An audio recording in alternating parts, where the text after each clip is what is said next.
دنیا میں اللہ سے خوف زدہ رہا، آج اللہ اس کو کیا پروٹوکول دے رہے، ان اللہ تعالی لیدری المؤمن، اللہ قیامت کے دن مومن کو قریب کریں گے، اتنا قریب کریں گے کہ اس حدیث کو حدیث نجوا بھی اس لیے کہا جاتا ہے کہ سرگوشی میں بات کی جائے گی، آہستہ آہستہ بات کی جائے گی، ایک آنسو بھی آنکھ سے اللہ کے خوف سے بہہ پڑا، اللہ کو اس ایک آنسو کی اتنی قدر ہے کہ قیامت کے دن جب لوگ پسینوں میں ڈوبے ہوں گے اللہ اس کو بلا کر اپنا سایہ نصیب فرما دے گا۔ اور میرے بندے، تیرے ان گناہوں پر دنیا میں بھی پردہ پوشی کی تھی، تیرا میرے ساتھ تعلق اچھا تھا، ٹھیک ہے تو نے یہ گناہ کیے لوگوں کو پتہ نہیں چلے، پر میرے ساتھ تیرا رشتہ مضبوط تھا، دنیا میں تیرے سارے گناہوں پر پردہ پوشی کی تھی، جا آج بھی تیرے سارے گناہوں پر پردہ ڈال کے تمہیں جنت کا والی بناتا ہوں۔ وہاں موجود سارے لوگ، فرشتے، لوگ سبھی کہیں گے یا اللہ اس پر لعنت ہو، اتنا بڑا مجرم سوائے جہنم کے اس کا کوئی ٹھکانہ نہیں ہونا چاہیے۔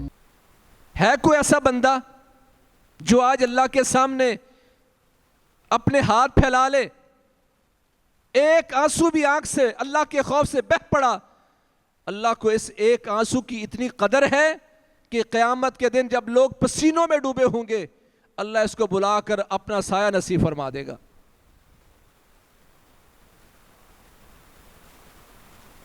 جو بندے یہاں اللہ سے معافی کے طلبگار ہوتے ہیں، ڈر جاتے ہیں، حدیث قدسی ہے، اللہ فرماتے ہیں وَعِزَّتِي وَجَلَالِي لا اجمع علی عبدی امنین ولا خوفین، مجھے میری عزت کی قسم ہے، مجھے میری عظمت کی قسم ہے، میں اپنے کسی بندے پر کبھی بھی دو طرح کے خوف جمع نہیں کروں گا کہ دنیا میں مجھ سے ڈرے کہ قیامت والے دن اس کو خوف زدہ نہیں کروں گا۔ جو دنیا میں ڈر گیا اس کو آخرت میں نہیں ڈراؤں گا، اور جو یہاں نہ ڈرا اخفتہ یوم القیامہ، تو قیامت کے دن اس پر بہت بڑا خوف طاری کروں گا، اس کو خوف زدہ کروں گا۔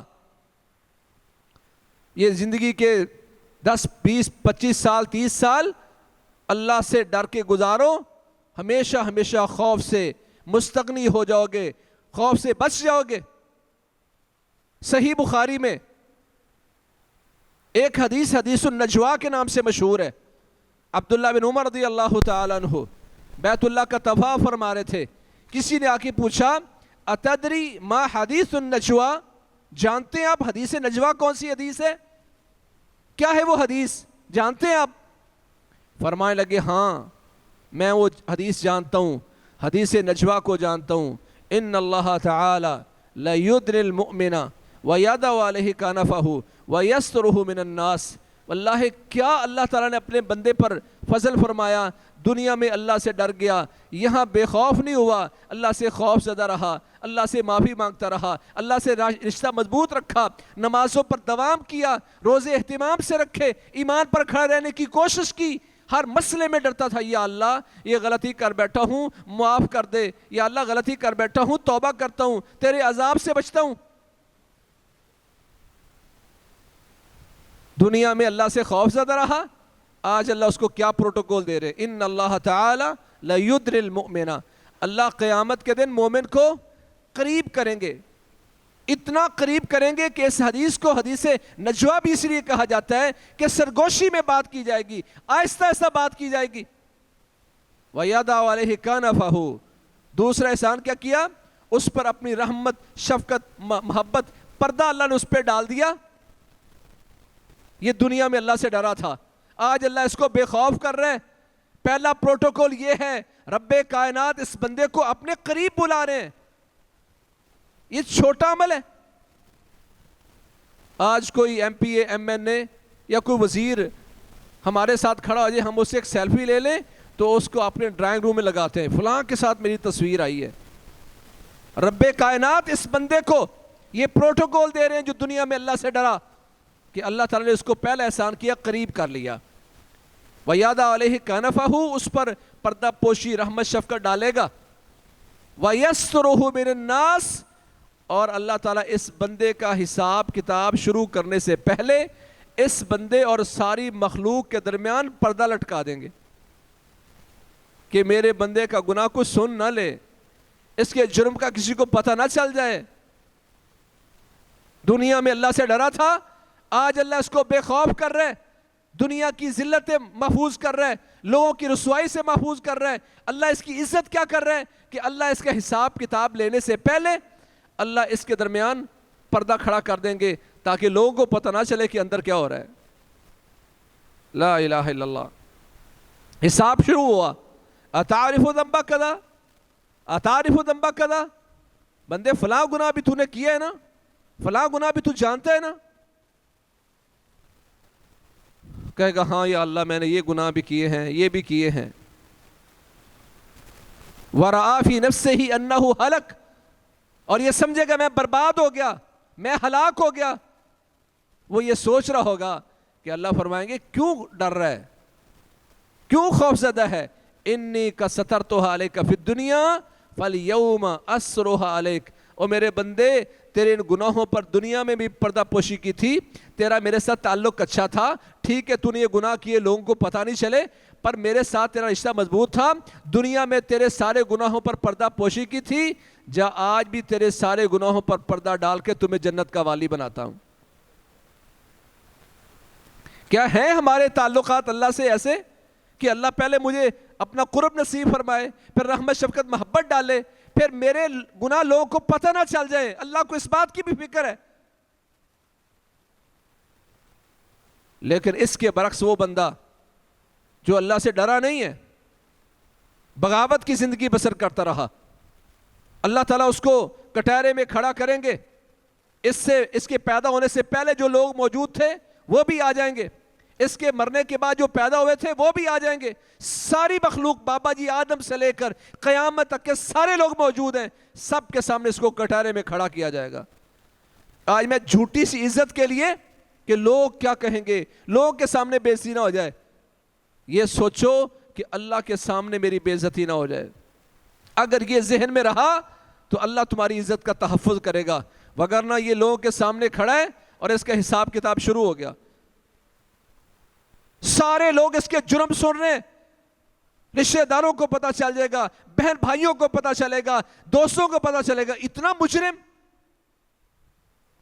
اچھا اس نے یہ بات کی تھی، اس نے یہ منصوبہ بنایا تھا، اس نے میرے خلاف یہ کیا تھا. لوگوں کو پتہ بھی نہیں ہوگا، سب وہ گناہ صاحب کے سامنے کھل کے آئیں گے. اتنا ذلیل ہوگا، اتنا ذلیل.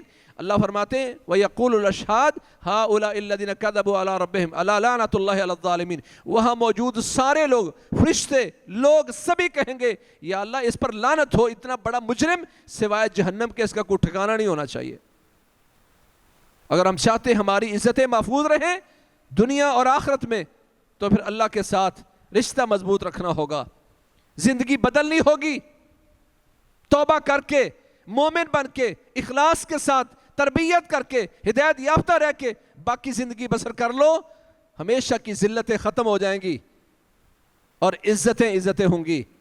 اللہ تعالیٰ اس دن جب خوف ہوگا، اللہ تعالیٰ وعدہ کرتا ہے، 2 قسمیں اٹھا کے اللہ نے کہا اس دن میں اس بندے پر خوف نہیں طاری کروں گا. یہاں تھوڑا سا ڈر گئے، آخرت میں بے خوف ہو جاؤ گے. یہ رمضان کے روزے ابھی بھی ہمارے پاس وقت موجود ہے. وَلِلَّهِ عُتَقَاءُ مِنَ النَّارِ وَذَلِكَ فِي كُلِّ لَيْلَةٍ. رمضان کی آخری افطاری تک میرے پاس پیکج موجود ہے کہ اللہ فرماتے ہیں، اللہ کے نبی فرماتے ہیں اللہ روزانہ افطاری کے وقت بے شمار لوگوں کو جہنم سے آزادیاں نصیب فرماتا ہے. میں نے اپنا شمار ان لوگوں میں کرنے کی کوشش کرنی ہے. آج ہی اللہ تعالیٰ سے 2 رکعتیں، جس کو لوگوں نے صلاۃ توبہ کا نام دیا ہے، 2 رکعتیں توبہ کی نیت سے ادا کریں اور اللہ کے سامنے ہاتھ اٹھا لیں اس یقین کے ساتھ کہ جو مانگ رہا ہوں اللہ دے گا. یا اللہ میرے سابقہ سارے گناہوں پر قلم پھیر دے، میرے سارے گناہوں کو ڈیلیٹ کر دے.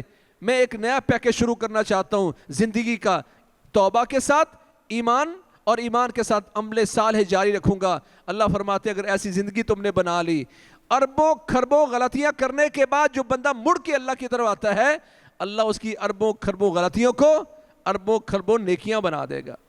پر اس کے لیے شرط ہے توبہ سچی.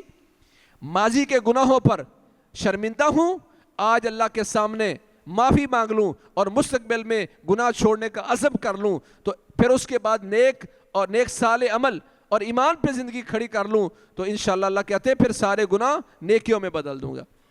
صحیح مسلم میں موجود ہے جب اس انسان کو اللہ تعالیٰ اس کے چھوٹے چھوٹے گناہ گنوا کے اس کو معاف کریں گے تو پہلے چپ کر کے بیٹھا رہے گا کہ اللہ نے معاف کر دیا، تو کہے گا یا اللہ یہ بڑے چھوٹے چھوٹے گناہ تو نے معاف کر دیے، بڑے گناہ کہاں گئے، بڑے گناہ کہاں گئے.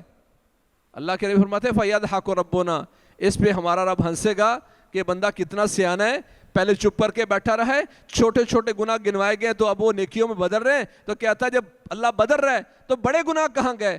اللہ فرشتوں کو حکم دیں گے اے میرے فرشتوں، میرے بندے کے وہ بڑے گناہ بھی نیکیوں میں تبدیل فرما دو۔ آخرت میں بھی اللہ تعالیٰ بڑے گناہوں کو نیکیوں میں بدل دے گا، اس کے لیے ہمیں اپنی زندگی بدلنا ہوگی، زندگی بدلنا ہوگی۔ عبداللہ بن مسعود رضی اللہ تعالیٰ فرمایا کرتے تھے ما ندمت علی شیء کندمی علی یوم غربت فیہ شمسہ ونقص فیہ من اجلی ولم یزد فیہ من عملی۔ ساتھیو، اللہ کی قسم میں کسی چیز پر اتنا شرمندہ نہیں ہوتا جتنا میں اس دن پر شرمندہ ہوتا ہوں جس دن کا سورج غروب ہوا، میری زندگی کا ایک دن کم ہو گیا، زندگی کا ایک دن کم ہو گیا، پر میں نے اپنے اعمال میں اضافہ نہیں کیا، جس دن میں کل کے عمل سے ایک عمل بڑھاتا نہیں ہوں جتنا اس دن پر شرمندہ ہوتا ہوں، کسی چیز پر شرمندہ نہیں ہوتا۔ ان کی سوچ کیا ہے کہ جو کل عمل کیے تھے اگر آج اضافہ نہیں کر سکا، زندگی کا ایک دن کم ہو گیا ہے، عمل میں اضافہ نہیں ہوا، تو کہتے ہیں میں اس دن پر شرمندہ ہوتا ہوں۔ ہم نے بھی کبھی چیک لسٹ بنائی، کل ساری نمازیں باجماعت ادا کی تھیں، پہلی صف میں ادا کی تھیں، آج ایک نماز میں نے دوسری صف میں ادا کی ہے، تو کبھی اس پہ افسوس ہوا کہ میں تو ایک قدم پیچھے گیا ہوں، کل میں نے 10 آیتیں پڑھی تھی آج 5 پڑھ سکا ہوں، تو یہ کمی ہے، اس پہ کبھی شرمندہ ہوا ہوں؟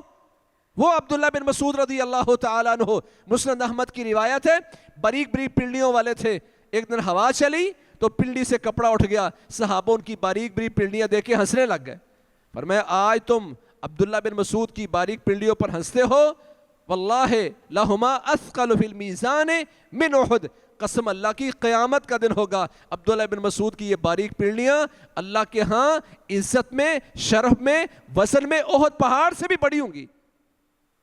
وہ جن کو یہ خوشخبری ملی ہے وہ کہتے ہیں ایسے نہیں خوشخبریاں مل گئیں، کہتے ہیں جو کل عمل کیا اگر آج اس میں اضافہ نہیں کر سکا تو میں شرمندہ ہوتا ہوں۔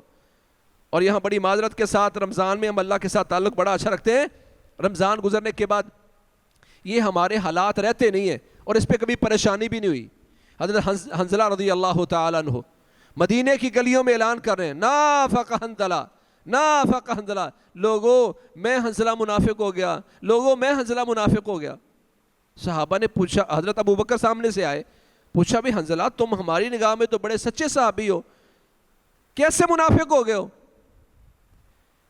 کہنے لگے جب ہم پیارے پیغمبر کے پاس ہوتے ہیں، ایمان کا لیول جو پیارے پیغمبر کے پاس ہوتا ہے ایسے لگتا ہے جیسے جنت اپنی آنکھوں سے دیکھ رہے ہیں، جہنم اپنی آنکھوں سے دیکھ رہے ہیں۔ ایمان کا لیول جو پیارے پیغمبر کی مجلس میں ہوتا ہے، گھر میں جاتے ہیں تو وہ لیول نہیں رہتا۔ وَإِذَا رَجَعْنَا إِلَىٰ أَوْلَادِنَا وَأَزْوَاجِنَا وَذُرِّيَّاتِنَا، جب اپنے بیوی بچوں میں گھر کاروبار میں آ جاتے ہیں ایمان کا لیول وہ نہیں رہتا۔ میں سمجھتا ہوں یہ نفاق ہے، یہ منافقت ہے، ایمان نیچے چلا گیا ہے۔ ان کو فکر ہے کہ اللہ کے نبی کی مجلس میں ایمان کا جو لیول ہے وہ گھر میں جا کر نہیں رہتا۔ ہمیں بھی کبھی سوچ پیدا ہوئی کہ رمضان میں ایمان کا جو لیول تھا شوال میں وہ نہیں ہے، باقی سال پورے سال میں نہیں ہے۔ فضل بن المعلا کہتے ہیں میں نے اپنے اسلاف کو، اپنے بزرگوں کو دیکھا، کانوا یدعون اللہ عز وجل 6 اشہر ان یبلغهم رمضان ثم یدعون اللہ عز وجل 6 اشہر اخرى ان یتقبل منہم۔ کہتے میں نے اپنے بزرگوں کو، اپنے ساتھیوں کو، اپنے اساتذہ کو دیکھا کہ وہ 6 مہینے اللہ سے دعا کرتے تھے یا اللہ رمضان تک جینے کا موقع دے دے، یا اللہ رمضان تک پہنچا دے۔ ان کو رمضان کی فکر ہوتی، 6 مہینے اللہ سے دعا کرتے یا اللہ رمضان تک جینے کا موقع دے دے۔ ثم یدعون اللہ عز وجل 6 اشہر اخرى ان یتقبل منہم، پھر اگلے 6 مہینے اللہ سے یہ دعا کرتے کہ یا اللہ جو رمضان میں عبادات کی ہیں وہ قبول فرما لے، وہ قبول فرما لے۔ 6 مہینے دعا کرتے کہ یا اللہ جو رمضان میں محنت کی وہ قبول کر لے، اور اگلے 6 مہینے پھر شروع کرتے یا اللہ رمضان تک جینے کا موقع دے۔ وہ سارا سال رمضان کی فکر میں رہتے تھے۔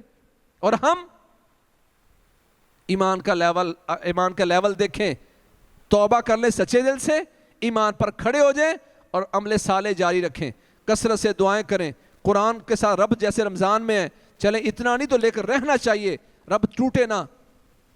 رمضان کے روزے رکھے ہیں، فرض تھے، شوال میں 6 روزے رکھیں، ان کا ثواب بھی اللہ نے اتنا ہی بنا دیا جتنا روزوں کا ہے۔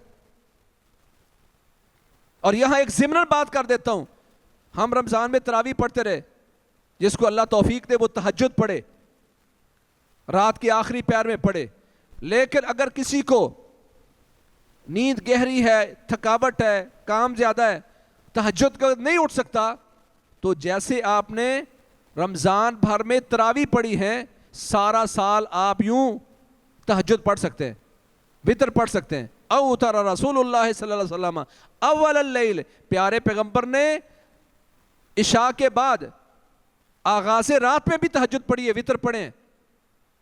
یہ جو ہم کہتے ہیں نا عشاء کی نماز 4 فرض اور 2 سنتیں اور 3 وتر، یہ غلط جواب ہے۔ 4 فرض اور 2 سنتیں تو عشاء ہے، وتروں کا عشاء کے ساتھ کوئی تعلق نہیں ہے، یہ الگ سے نماز ہے، اس کو الگ کریں اور الگ نیت سے پڑھیں، عشاء کی نیت سے نہیں۔ یہی وتر ہے، یہی تہجد ہے، یہی قیام اللیل ہے، یہی تراویح ہے، یہی صلاۃ اللیل ہے، ایک ہی نماز کے مختلف نام ہیں۔ اور سونے سے پہلے بھی تہجد پڑھی جا سکتی ہے۔ وَنَوْمٍ عَلَىٰ وِتْرٍ، حضرت ابو ہریرہ فرماتے پیارے پیغمبر نے مجھے نصیحت کی تھی کہ میں تہجد پڑھ کے سوؤں، وتر پڑھ کے سوؤں۔ اس سے بھی اپنا رابطہ جاری رکھیں، اللہ سے لا تعلق نہیں ہونا۔ اس کو 11 رکعتیں پڑھ لیں، 9 پڑھ لیں، 7 پڑھ لیں، 5 پڑھ لیں، 3 پڑھ لیں، یہ تہجد کی نیت سے پڑھیں، یہ عمل جاری رہنا چاہیے۔